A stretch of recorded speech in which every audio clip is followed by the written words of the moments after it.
Hi, everybody. How are you today?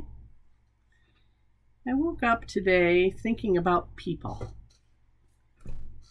Probably a good thing. Excuse me, as opposed to, I don't know, animals or plants, gardens. I was thinking about people who convince other people that they're spiritual, but I don't know that they are. You know, folks like that. I've run into two cases in the last, I don't know, week or 10 days. One uh, through a friend of my daughter's, and one who's a friend of mine. Well, an acquaintance of mine. Um, and it's like they know the language of spiritual talk. And we see them on TV all the time, don't we? They know the language of spiritual talk, but they don't seem to live that out in their own lives. One of the ways that I guess the word is judge, not, I hope not in a pejorative way, but that I evaluate someone is how they live their lives and how they live their life and how they process the things that happen to them. And I don't think it has anything to do with introvert and extrovert. I try to screen that out.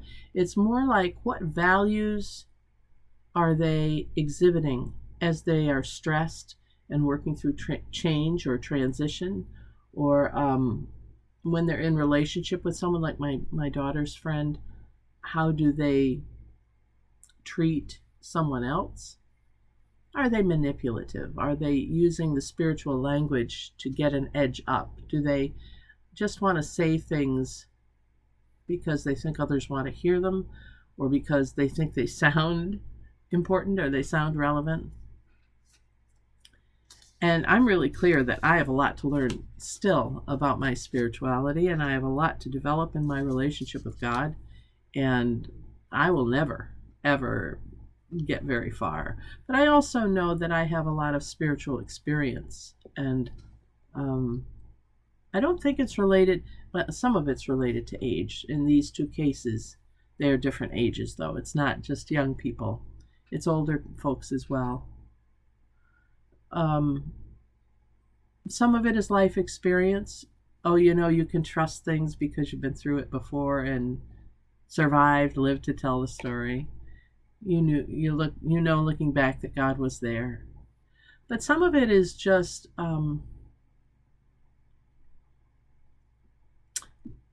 if someone says something that sounds kind of remotely spiritual, and they claim that they're very spiritual, or they claim that they're wise, or they claim that, fill in the blank, whatever it is that somebody claims, I always find that to be a little suspect. I keep going back, maybe in my own thinking, to Jesus when Pilate says to him, "Are you the Son of God? Are you King of the Jews?" And Jesus just says to him, "Well, that's what you say I am." He doesn't need to claim it himself because other people can recognize it in him. And I think we get into trouble. I'm thinking of these two individuals in particular. I think that we get into trouble when we claim our connection to spirit in such a way that others elevate us. And it's like we believe our own press or something. And that just has been weighing on me, or playing through me this weekend, as I've been thinking about my own life. And do I do that?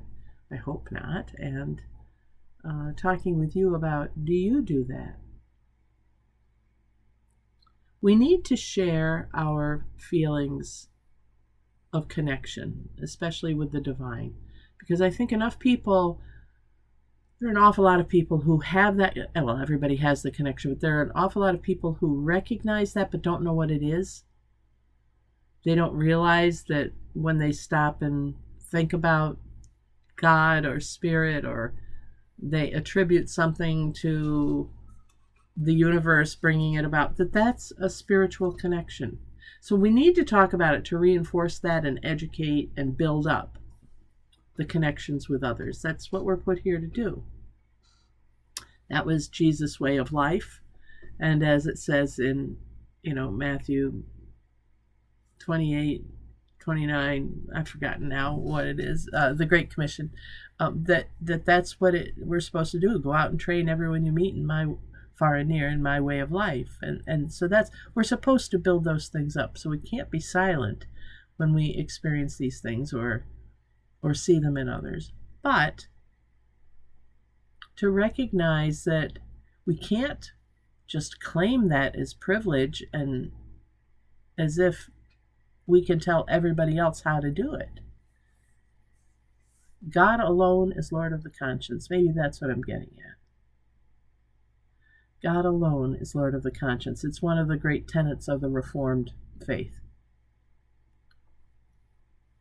Nobody can tell me what to believe. I can't tell you what to believe. I can't judge your spirituality. You can't judge mine.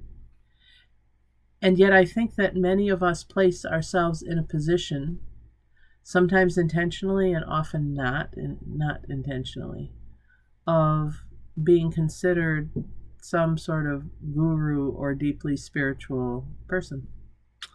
And as a result, it not only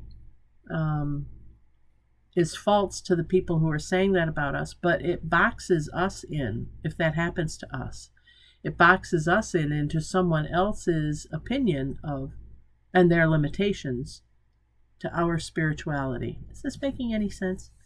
In one case, in the case of my daughter's friend, it's a young woman telling her how spiritual she is, and therefore that she could control other people's spirituality, which we know is not possible, and that that's not how things work. And in the case of my acquaintance, it's I'm just watching them move in the world, and how God works through them to touch others, and then the others, though, think that their work is kind of done because this person is doing it for them or leading them or whatever, and it has boxed this person into an understanding of herself that is really limiting and keeping her in a sense of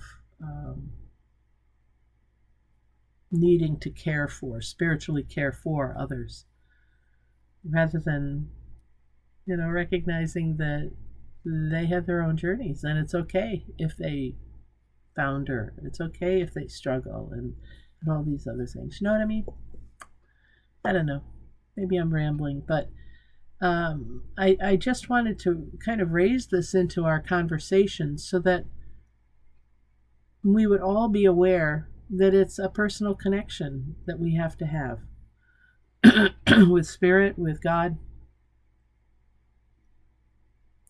and that we don't want to come across just spouting a bunch of words that sound spiritual or are nuanced with Spirit.